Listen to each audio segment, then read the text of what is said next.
What's up, Lego builders? Welcome back to Coconut Brick Studios for episode 7 of A Man and His Bricks. That's right, Man and His Bricks is here. It's not dead yet. I keep meaning to do these episodes, and then, it kept getting pushed back, and it got to the point where I was like, I might as well just wait until after Cato Neimoidia is done. That way, I can kind of talk about that whole experience and situation, because, man, a lot goes into those final weeks leading up to the mock finale, as you can imagine. So today, I'm going to be diving into, what happens in my personal life, what adjustments do I have to make when I'm so close to finishing a project, and the whole behind the scenes process leading up to that finale. And then of course, what do I do with all that time? What do I do with myself once the mock is done? I'll be discussing all that in my first segment, Life of an AFL. Next, we've got the Q&A with some great questions from you guys. I believe the theme was new beginnings or starting the new year because the last episode was in January. So that was relevant at the time. And then lastly, we have a new segment that will be replacing my YouTubing on a budget. And that's going to be a YouTube channel spotlight where I go and pick a creator and kind of highlight their channel, show some things I like, maybe some things they can work on if they want to hear that, and then just kind of, help give that channel some exposure and hopefully some views and subscribers. All that being said, it should be an action-packed episode. So let's roll the intro.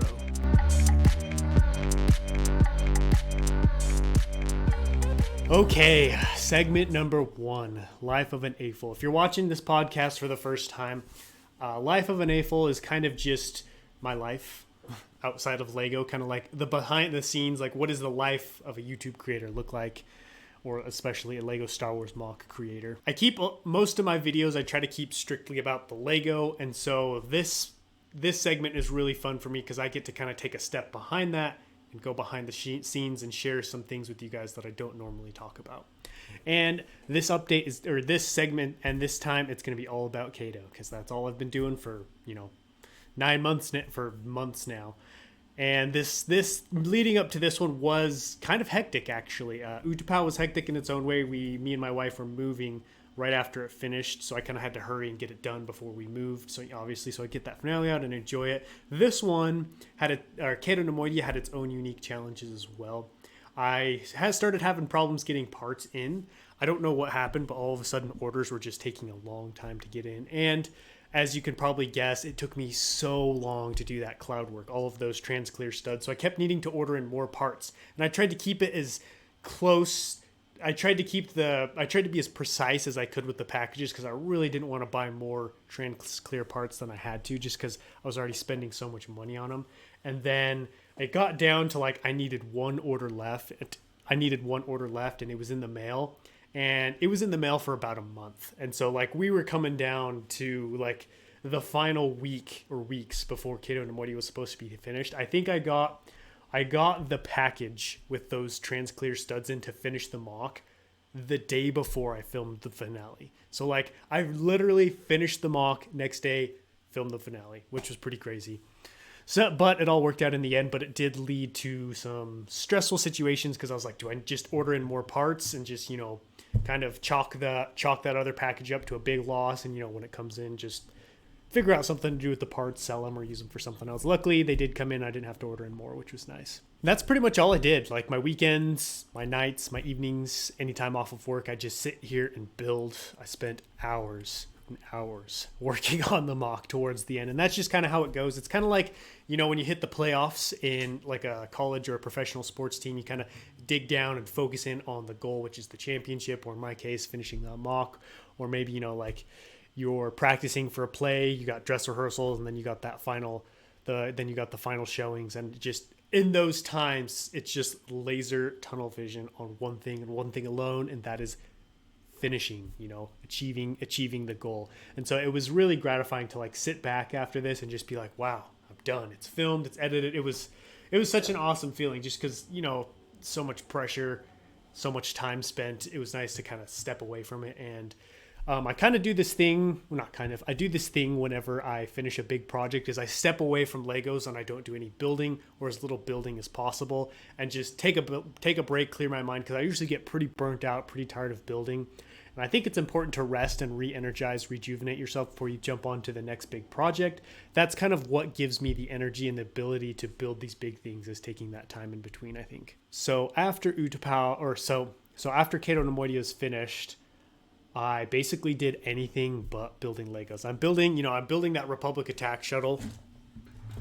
I actually got it right here. I'll try not to break it too much as I pick it up and bring it over here. But this is something I've been working on the side just so I can have some good steady content to keep putting out for you guys, even after I'm done with the finale, while I work on other finale content. And it's looking really good. It's absolutely massive. Like I'm comparing it with my Imperial shuttle, and they're like basically the same size and kind of a similar build, the body and head section. So I'm really excited to have this finished. But honestly, other than this, I didn't do any building for probably 2 weeks, I think, and it was really nice. In fact, I even tried to just stay out of the Lego room, like I'd come in and look at the mock and clean it up and stuff, but there's just no building going on. And I did that one, like I said earlier, to kind of help me rest and rejuvenate, but another one is to that saying, you don't know what you've got until it's gone. I'm kind of trying to apply that same principle with Lego building. It's like, oh, just so much Lego building. I'm so tired of it. And then when you step away from it and take that break, you're like, oh man, I kind of miss it. Like I want that creativity and that excitement, and that passion and that building back in my life. So I've started to feel that again, that kind of missing, that kind of hungering, and I've started working on another mock, which is exciting. So it's good to see that, that process works, helps flush me out, get me all ready. And of course, another thing I do is me and Mrs. Coconut will take a big vacation. Not a big vacation, but take a couple of days, go somewhere and do something fun. I do those too to kind of thank her for all the time she sacrificed. Because, time building this mock is time that I'm not spending with her or not doing other things. And so, I kind of want to give back to her and kind of say, thank you for the sacrifice that she makes to help these mocks come together as well. And the help that she did building it, because she did do some of the cloud work and stuff. And then she gives me advice. She probably gets sick of watching and rewatching things, looking at thumbnails, I make changes, show them to her again. She might not even notice a difference. So, just a nice way to kind of help show my gratitude for that. I wish I had more to talk about in Life of an AFOL as far as diversity goes. I've been so focused on Cato Neimoidia. I feel like I haven't done a whole lot else. I guess one thing I can talk about now that the mock's over, I guess kind of my thoughts on the finished product, because, Cato Neimoidia, up until it was finished, was not my favorite mock. I wasn't the biggest fan of it. I feel like, it could have turned out better. There were things that I was not very satisfied with. But sitting back now and looking at the finished product, I am just blown away with how well it turned out and how good it looks. I'm so happy, so proud of it. Obviously, there are things that I could have done better, could change. And I actually have a video coming out called 5 Things I Would Change, just to kind of go over and show if I were to do this again, what I would do differently. But all in all, I'm very happy with it. And it's nice because I honestly haven't had a finale that I've been disappointed with since Umbara.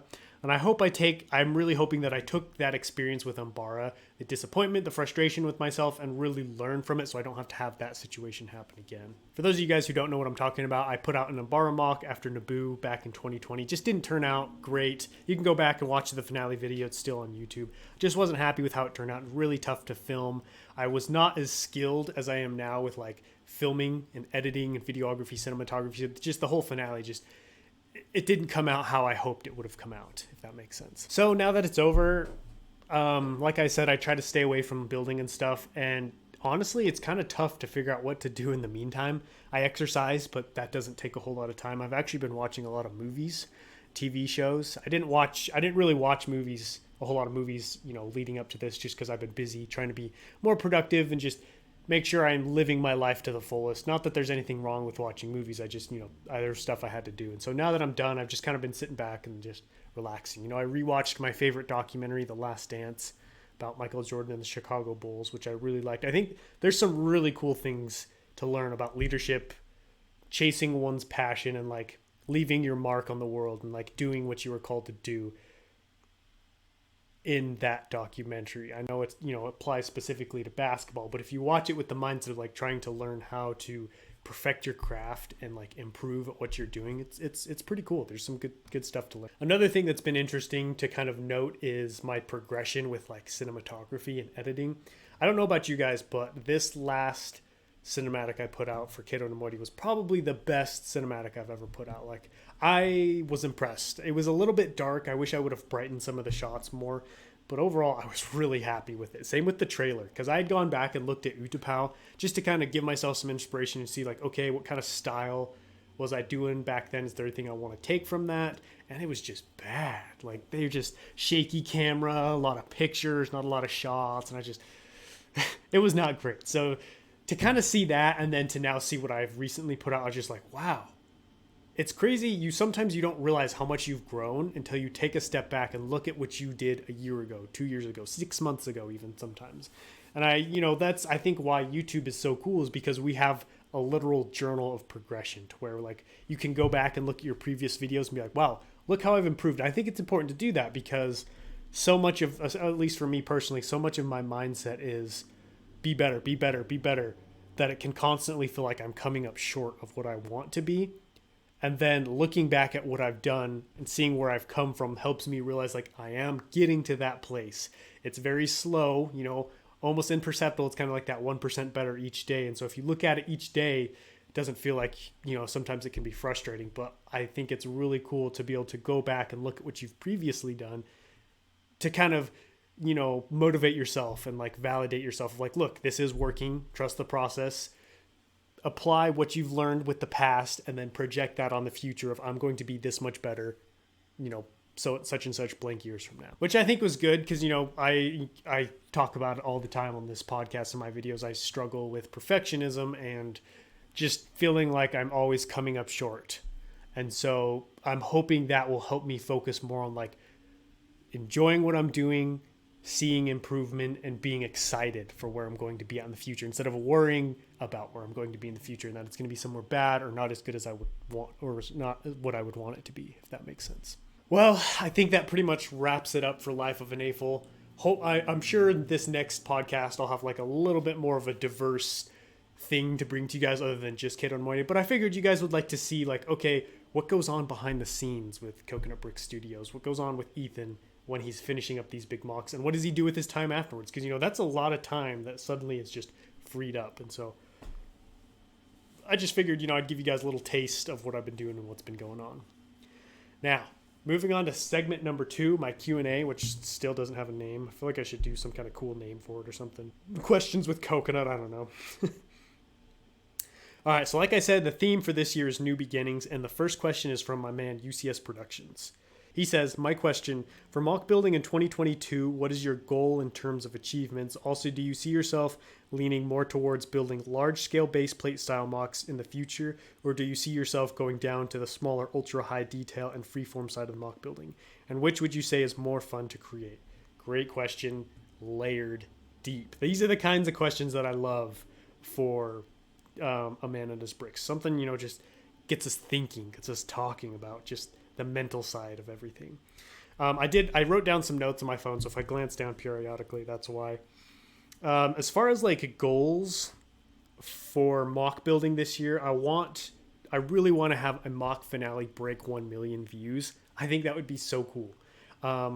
Utapau is coming up on 500,000 views, which is awesome. Cato Neimoidia just came out, so it's still got a little while, but I think if I can really grow and get big this year, I think both those videos have a pretty good shot of getting close to or breaking 1 million views. I also want to just get out as many large-scale mock projects finished, get them out, get them published as I can. That's really my goal on this channel, is to just crank those out, because I realized that's my best way to grow and build this platform, is to do that and go all in on that. Like, crazy statistic, in the last 12 months, I have released 4 large-scale, like 4 decently sized finales. We started with Utapau, my Acclimator finale, second Battle of Geonosis, and now Cato Neimoidia. Like 4 decently sized, pretty intense projects, which I thought that's pretty cool. That's kind of what I'm going for on this channel, to be able to see, like, I created this many mocks and this style, this many diverse mocks, because Cato and Utapau were both base plates, but both super tall. Acclimator, that was an actual ship. Geonosis, freeform vehicles on it. And so just, it wasn't the same kind of mock over and over again. There's a lot of diversity, which means I'm trying out all different kinds of things, implementing new building strategies and techniques. So that's basically what I want to keep doing moving forward, and just get more creative and keep pushing the bounds of what I want to do. So that's kind of my other goal for mock building, is to just put out as many finales as I can. Moving on to the second part of the question, which do I see myself doing more large scale mocks, or kind of sizing down to like the first order Lego size of like mid scale, super ultra high detailed mocks. I kind of see myself doing a combination of both. I kind of like to combine them into like a hybrid mock where it's not as much detail as you would get in a smaller one, but it's also a lot bigger, just because that's my ideal setting.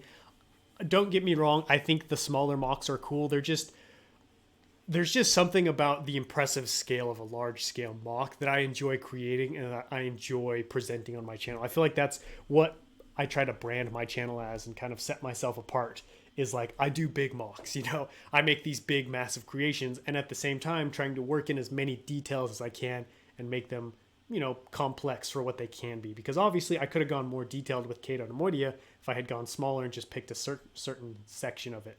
But, I like to slowly keep improving and just getting more detail, because I'll be the first to admit there's no way I could make something like Cato Neimoidia and then make it as detailed as one of First Order Lego's highly detailed mocks, just because that would require an insane amount of time and parts and money, which I don't have right now. But that being said, I kind of say both because I also have my secondary mock projects that I have started doing that now take place on Thursdays, where I can focus on those smaller, more detail-oriented mocks, which kind of gives me the ability to target both audiences and work on both things and just kind of diversify my portfolio and kind of, spread my net as far as I can, as far as like pulling in an interested audience and people who want to see my stuff. So that's kind of why I started doing that and kind of fell into that groove, is because I realized like, oh, nice, I can now do both things at the same, which is why, I'm doing Jabim coming up next. That's going to be that smaller one. It's going to be pretty bigger than Geonosis, but it'll still be able to fit on one table.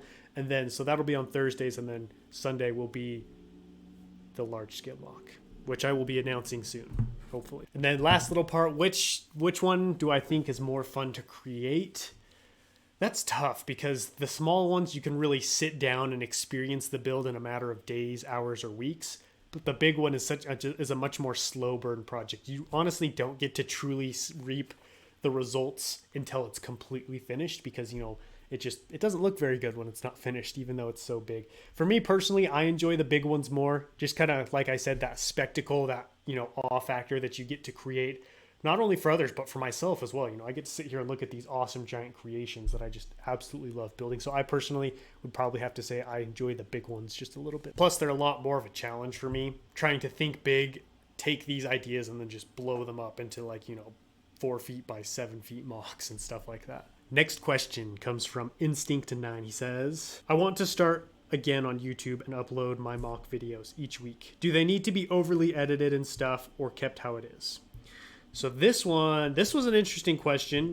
This one's tough because both are very important, but I think, it's important to know when to use each one and rely on one.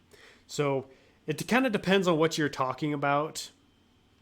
Talking head style videos, or like fun little skits, or like, challenges, I feel like they tend to do better with more editing, much more intensive editing. It keeps them more entertaining and keeps you from getting bored, because like this video probably would do a lot better if it wasn't just me sitting here, but I'm not a tech genius. I'm not super into editing that way, and honestly, I just kind of want to keep this low key. But I would say for those style videos, you really want that editing to kind of draw people in and keep them entertained. Whereas if you have a mock, that's kind of why people are clicking on the video. So you kind of have to think to yourself, like, why are people clicking on this video and what's going to keep them interested? I would say with a mock one, maybe keep it a little bit more simple so people aren't distracted from the mock itself. Obviously, you want to have the cinematography, the camera shots, the editing to the music and stuff. But I would say try and keep it simple. That's what I personally do. And then if you get something that's like a haul, or maybe something that's not as exciting, maybe go a little bit harder with the editing there just to keep people interested. I kind of go by this thing that there's a guy I watched named Sean Cannell, I can't remember how you say his last name, but he says, he has a great saying, content is king. And I wholeheartedly agree with that. Editing will only get you so far. And so if you feel like your content, keep the focus on the content, I guess is what I'm trying to say. And use editing to supplement and expand and amplify that, but make sure, you're not just focusing on editing, and your content itself maybe isn't the greatest.